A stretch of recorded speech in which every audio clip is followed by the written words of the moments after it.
Now, my friends, his soul will be returned inside his body, inside his grave. Now it will be the grave's turn. And what will the grave say?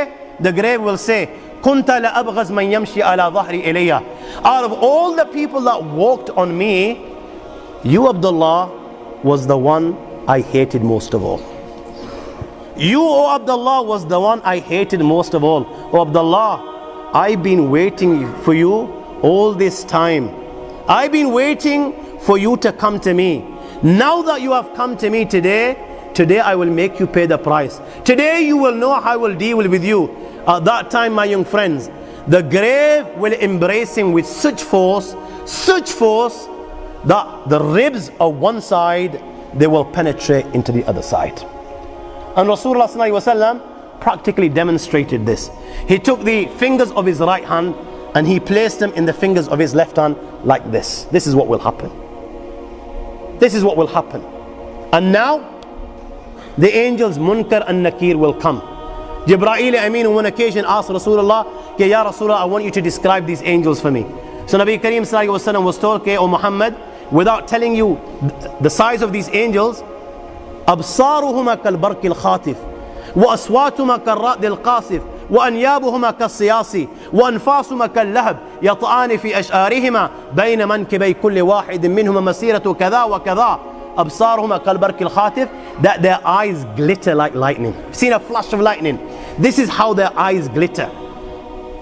وأصواتهما كالرعد القاصف, you know their voices rumble like thunder. وأنيابهما كالصياص, their teeth are like the horns of a bull. Their hair reach their feet. The distance between their shoulders is miles apart. You know, if you wanted to cover the distance from one shoulder to other shoulders, it would take you days and days. كَنُّزِيَتْ مِنْهُمُ الرَّحْفَ وَالرَّحْمَ إِلَّا بِالْمُؤْمِنِينَ. Rasulullah ﷺ was told that in these people, there is not even an ounce of mercy inside their hearts. Their mercy is only for the true believers. They will come to everyone. مَا كُلِّ وَاحِدٍ مِّنْهُمَا عَمُودٌ مِّنْ حَدِيدٍ لَوْ اجْتَمَعَ عَلَيْهِمْ مَنْ فِي الْأَرْضِ مَا حَرَّكُوهُ. Each one of them will carry a hammer of steel. My young friends, all those within the dunya, from the humankind and jinn kind, if they were to get together just to pick up one of these hammers, never mind moving it an inch, they will not be able to move it a millimeter. Not even a millimeter. They will come to him in his grave. They will reproach him. فينطحران انتحارا يتقعقع منه عظامه وتغول أعظام من مفاصله فيخر مخشين عليه. They will reproach him in such a manner, Allah protect, that every bone in his body will begin to crack. Every bone, they will reproach him. He will faint. When he comes round, they will ask the three questions: Man rabbuk? Ma dinuk? Man hadha rajul? Ya hadha, i'rif makanak. Recognize where you are. Look around you. The dunya has come to an end. You are now inside the grave. Tell us, Man rabbuk? Who is your Lord? Now you and I were sitting here and we're thinking, yeah, yar, I read the kalima la ilaha illallah Muhammad Rasulullah. Who doesn't know the answer to these? Who doesn't know the answer to these? My Lord is Allah, my deen is Islam, and this man is Muhammad. Who doesn't? These are simple. My young friends, you know, in there, if you haven't lived a life according to the teachings of Allah and His Rasul sallallahu alaihi wasallam, you know what? Just as those that wine and dine whilst they're alive are whining and dining on deathbed, and rather reading the kalima la ilaha illallah, they're uttering nonsense like give me intoxicants to drink. If you spend a life like this, when these angels ask you these simple questions, and indeed they are simple questions, my friends, you will not have the answer. Now this guy was whining and dining. You know, when the question is asked, Man rabbuk? Who is your Lord? What do you think he will say? Allah says in the Quran, أَرَأَيْتَ مَنِ اتَّخَذَ إِلَهُ هَوَاهُ. You know, he was one of those, his God, his Lord was his desire. He didn't listen to Allah, he didn't follow the teachings of Rasulullah, he was following his desires. His desire was saying, you know what, this girl's look absolutely, she's dynamite, she's beautiful, go for her. He was going for her. His nafs was saying, forget Salah, yaar, let's go chill with the boys, hang out on the street corners. He was doing this. His nafs was saying, you know what, it's not too bad to have a tablet or two, enjoy yourself. You've only got 10, 15 years, lives to enjoy. That's what he was doing. He was listening to every single thing that his nafs was saying. This was his God, so what is he going to say? La ha la adri, I don't know. We'll ask him. They're going to ask him, Ma deen, what's your deen? There was no deen in his life, yeah? He believed that, you turn to Allah when you're 70. When you can't pull anymore, you've got nowhere to go. Bones are cracking, you've got arthritis, you become weak, wrinkles on your faces. This is what he believed, that you go for Hajj at that age. Till then, you enjoy. So what's he going to say? What's your deen? There was no deen in his life. He was just a chiller. Man hadha rajul. Who was this man? He didn't know who Muhammad sallallahu alaihi wasallam was. He read the kalima la ilaha, but he didn't know who Muhammad was. He never followed Muhammad sallallahu alaihi wasallam. He used to follow the likes of, Ronaldos and the Messis, the Ronaldinhos. He used to follow people like, the movie stars, these pop stars, the way they were combing their hair, the walking the walk and talking the talk and the clothes and the cars, you name it. For him, they were the role models. What's he going to turn around? What's he going to say? He's going to have an answer. Ha ha la adri. And at that time, my friends, فَيَضْرِبَانِهِ ضَرْبَةً يَتَتَايَرُ الشَّرَرُ فِي قَبْرِهِ. They will strike him with that mace with such force, my young friends, that the sparks will spread throughout the grave. Sparks will spread, and it will be said to him, look above. And a door will be opened to paradise. He will look above, the door will be open to paradise. He will be able to see paradise. He will be able to see the blessings of paradise. And it will be said, Ya adu Allah, O enemy of Allah, Hada manziluk law ata'ta Allah. How do you worship Allah? Then this was your abode. But you didn't. Rasulullah sallallahu alaihi wasallam at that time swore by his life. Walladhi nafsi biyadih. He swore by his life. At that time, he will feel such regret, the likes of which he's never felt before. That's when reality will come before his eyes. He's seeing Jahannam, and he knows now that he's been deprived. He knows what's going to happen thereafter. At that time, Rasulullah swore by his life that individual will feel such regret, the likes of which he's never felt before. A door will be open towards hell, and it will be said, O adu Allah, hada manziluk lima asayta Allah. O enemy of Allah, this is your abode because you disobeyed Allah. And the hot fire of Jahannam will keep on entering his grave, and he will roast right till the day of judgment. Hadith of Bara ibn Azib, after the questions, a caller will call out, and كذب عبدي فافرشوا له من النار والبسوه من النار وافتحوا له بابا إلى النار. Give him the clothes of Jahannam, give him the bedding of Jahannam, and open a door towards Jahannam for him. Thereafter, a man will come inside his grave. قبيح الوجه قبيح الثياب منتن الريح. This man is ugly of face, his clothes are ugly, he stinks. He will come in his grave, and this man will begin to mock. He'll begin to take the mick, and he will say to him, you know what? Abshir billadhi yasu'ak. Good news. Good news. Glad tidings of what? Alladhi yasu'ak. Of that which troubles you, of that which gives you taklif, of that which brings you pain. Hada yawmuka alladhi kunta tu'ad. You didn't believe. You were just too big to believe. Hada yawmuka alladhi kunta tu'ad. My young friend, this is the day that you were promised. Allah mentioned it in the Quran, what your outcome will be if you reject. Rasulullah mentioned it in hundreds of ahadiths, what your outcome will be if you reject. The A'imma on every Jummah would remind you of the consequences. In gatherings like this, you were reminded of these consequences, but you refused to believe. You didn't believe that you were going to die. You didn't believe there will be accountability. You didn't believe that the angel will come. Today, you will pay the price. And he will ask, and who are you? فَوَجْهُكَ الْوَجْءَ الَّذِي يَجِيءُ بِالشَّرِّ. Your face brings bad news. Who are you? He will turn and say to him, أَنَا أَمُلُكَ الْخَبِيثِ. You know the bad deeds that you performed in the dunya? I am those deeds. Allah has given me a body so that you can see what you did in the dunya. And my friends, when he can see his deeds before him in the form of a body, black body which literally stinks, which black clothing, my friends, he will begin to beg the Almighty Allah. He will now know what's going to happen, my friends, and he will begin to beg the Almighty Allah, Wallah, Rabbi la tuqim as-sa'a, Rabbi la tuqim as-sa'a, Wallah, I beg you, do not bring the final hour. Do not bring the final hour, because he knows that whatever happens thereafter will be 1,000,000 times more severe, and it will keep on increasing and increasing and increasing, and there is no end. Hadith of Bara ibn Azib says, فَيُقَيِّدْ لَهُ أَسَبْ أَبْكَمْ. Thereafter, a blind and deaf tormentor will be appointed to torment him. Blind and deaf. Why blind and why deaf? So you know, when he's crying inside his grave, and he's begging, and he's shouting, and he's screaming, and tears of blood are flowing from his eyes, and he's begging for compassion and mercy to be shown, these tormentors will be blind and deaf, so they cannot see him crying and they cannot hear him begging. And they will have a hammer. When they strike it on a mountain, it will turn to dust. And when they strike him, all the khalaiq, the creations of Allah, will be able to hear this, other than the thaqalain, that is the humankind and jinn kind.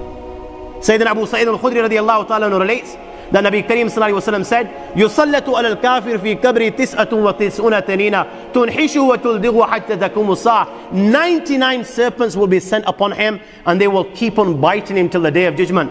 Such is the venom of one of them, my young friends, that if it was to sting the earth, nothing would grow on the earth right till the day of judgment. 99 upon him, and they will keep on stinging him right till the day of judgment. Right till the day of judgment. The reality of the matter is, my young friends, different people will receive different punishments. It was the practice of Rasulullah sallallahu alaihi wasallam that after Fajr Salah, he would sit down with the Sahaba and he would ask them, have you seen a dream? Now if the Sahaba had seen something significant, they would relate, and if they hadn't, they would say, no, Ya Rasulullah. So according to this practice, he asked, has anyone seen a dream? The Sahaba said no. So Nabi Kareem sallallahu alaihi wasallam began to relate his dream. And Nabi Kareem sallallahu alaihi wasallam mentioned, okay, last night the angels came, held me by the hand, and they took me to the blessed land, Quds. He says, on the way I came across some people, two men. One was standing, one was sitting down. The one that was standing, he had a hooked rod, metal hooked rod. And what he would do was, he would rip open the mouth of this person that is sitting down. He would come to one side, let's say the right hand side, and he would begin ripping his mouth. And now this guy is crying, wailing, shedding tears of blood. But this guy continues. He becomes blind and deaf to his crying. He keeps on ripping his mouth till he reaches the nape. When he gets to this, now he comes to the other side. He begins to rip the other side. As he's ripping the other side, he will find that the right hand side is become better, just like it was before. He will rip the left hand side. When he reaches the nape, he will go now to the other side. When he goes to the other side, he will find that the other side has become better, just like as it was. And this process is continuing from one side to the other. The guy does not even get a second to breathe. Rasulullah sallallahu alaihi wasallam asked, what's this? The angel said, continue. They continued. This time Rasulullah comes to another two people. One is standing and one is lying down. The one is standing has got a great this rock stone, huge stone, and he is crushing the head of this person that is lying in front of him. He crushes his head is crushed. The stone rolls a distance. This man goes to get the stone. In his absence, he finds that the head is exactly as it was, and this process is continuing. Again, Rasulullah asked, what's this? They say, continue. This time they come to an oven-like thing. The top part is narrow, the bottom part is wide. Rasulullah can hear people screaming inside. He takes a look inside, and he saw naked men and women. There are flames of fire leaping beneath them, and every time these flames of fire leap, these people rise as if they are coming out of the tanur, out of the oven. When the flames become weak, they return. Rasulullah sallallahu alaihi wasallam saw these people in this position. Again asked, okay, who are these people? He says, continue. This time they come to a river of blood. A person is inside the river. There's a person on the bank of the river. This one on the bank has stones. This one in the river is trying to swim to get to the bank. When he gets close to the bank, this one on the bank takes stone, pelts him, and he ends up where he is. And this process is continued. Now it's a long hadith. Just to conclude, at the end, the angels inform Rasulullah with regards to these individuals and why they were being punished. The first person whose mouth was being ripped, the angel said, This one, kadhab, yuhaddith bil kidhb. This was a compulsive liar. You know, in this day and age, it's fashion to lie. You know, everyone comes out with jackanories and feels good about it. So this guy used to entertain people, I guess, and come out with a load of rubbish. This is the price that he was paying. The second guy, whose head was being ripped, was one who Allah gave the knowledge of Quran. He was able to read the Quran, but he never read it and never acted upon it. So as a result, his head was being crushed. The third guy, the naked men and women, were those that would fornicate and commit zina. This is the punishment that they were receiving. The one that was inside the river of blood was the one that would wheel and deal in interest. Now this hadith, my young friends, is in the Sahih of al-Bukhari, the most authentic book of hadith. And the muhaddithin write with regards to this hadith, under this they write, these different punishments that Rasulullah saw, they were the punishments of the barzakh, they were the torments of the grave. So from this hadith you conclude that different people will receive different punishments depending on the sin that they've committed. And you know what? Sometimes Allah subhanahu wa ta'ala, He actually reveals this. He actually reveals this many a time to the pious, many a time in dreams. And you know what? Now and then Allah actually reveals this in reality to people like you and me. And the objective is, you know what? Abibi baaz aaja, Abibi baaz aaja. My friend, you have, even now you have time. Refrain from sin. Come to Allah and His Rasul. Adopt the teachings. You still have time. This is what Allah gives us the reminders. Abu Abdullah Muhammad ibn Ahmed al-Qusr relates that in Istanbul there was a governor, he died. They dug a grave for him. When they were on the verge of lowering this body inside the grave, do you know what they saw inside the grave? They saw a black snake waiting for him inside the grave. They were terrified. Naturally, they were terrified. They didn't want to bury this guy inside this grave, so they dug another grave. Now they've spent hours digging the second grave. They're on the verge of lowering the body inside the grave, and you know what? The same snake they saw in the first is waiting in the second. They dig a third grave, and they find when they're on the verge of lowering this grave, all of a sudden, out of the blue, they find the same black snake inside the grave. I ask you, my young friends, you know, on that particular occasion, that narration, what do you think it suggests? How many graves do you think they dug on that day? 4, 5, 6, 7, 8, 10, 15, 20, 25, 30 graves. The narration says that on that day, they dug about 30 graves. Every time the grave was dug and they were on the verge of lowering this body inside the grave, they would find the same black snake waiting. Where are you going to hide?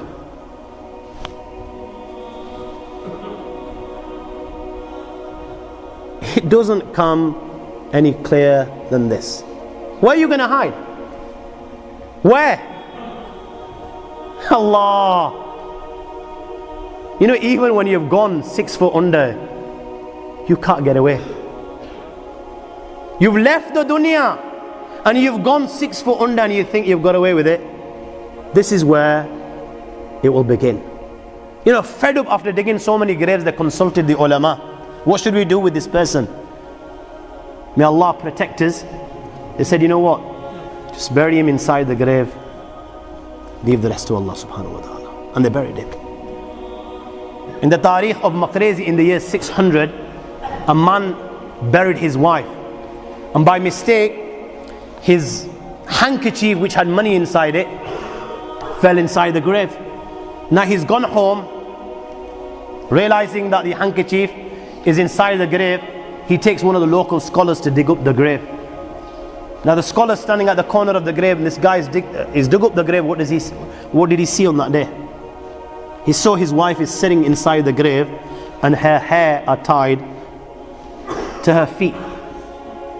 So what he does is interfere in the akhirah, and he tries to untie the hair.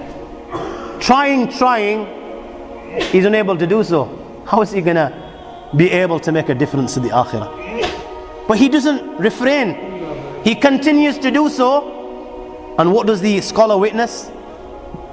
Down he goes, and down his wife goes, and there is not a sign of them. And he remains unconscious for one day and one night. When he gains consciousness and relates it to the Khalif, the Amir, he in turn wrote to the great scholar of Islam who alive was at the time, the great master of Hadith, Muhaddis, Taqiyuddin ibn Daqiq al-Eid, this is what's been witnessed in our land. So the great master of Hadith wrote back that this is a reminder, simple. This is a reminder for people like you and me. That abhi bhi time hai. Even now you've got time. Even now you can set the record. Just turn to Allah. Allah will embrace. It doesn't have to be like this. This is why Allah subhanahu wa ta'ala now and then reveals this. Huwayrith ibn Rabab was at the time of Umar. He was passing through a place called Athaba. And all of a sudden out of a grave he saw a man come out. His head was on fire and his face was on fire. And he was tied in chains. And he was begging for water. Iskini, iskini. He says all of a sudden another guy came out from the grave following him, saying, don't give the kafir anything, don't give the kafir anything. He grabbed him by his chains and dragged him back inside the grave again. Now obviously Huwayrith ibn Rabah was terrified, and so was the Sheikh Ahmed. He says, I lost total control till I got to a place called Irku Zabia. That's where I read my Maghrib and Isha, and I head straight away to Medina al-Munawwara, to the great Umar Farooq radiallahu ta'ala anhu, and I related to him this incident which I witnessed. It says Umar Farooq looked into this, and it turned out that this man died in the days of ignorance. He belonged to the tribe of Banu Ghifar, and the sin that he would commit was he did not fulfill the rights of his guests. Abdullah bin Umar also witnessed a similar incident at the time of Rasulullah sallallahu alaihi wasallam, and when he related to the Messenger of Allah, Rasulullah sallallahu alaihi wasallam said that was the enemy of Allah, Abu Jahl, and Allah is punishing him in this manner right till the day of judgment. Now my young friends, just before I conclude, very quickly, let us just look at very briefly some of the causes of the punishment inside the grave. It doesn't have to be like this, like I said. Now, as we've seen from the hadith, there are many different reasons as to why a person will be punished. But in general, Rasulullah sallallahu alayhi wasallam said, hadith of Bayhaqi, on the authority of Sayyidina Abu Hurairah radiallahu ta'ala, Nabi Kareem sallallahu alayhi wasallam said, Inna adhab al-qabr min thalatha, that in general the punishment of the grave is as a result of three things, three sins. First, min al-ghiba. Second, wal-bawl. Second was wal-namima, and the third was wal-bawl. فَإِيَّاكُمْ وَذَلِكَ. Backbiting, ghiba. Secondly, slandering, carrying tales. And thirdly, negligence with regards to drops of urine.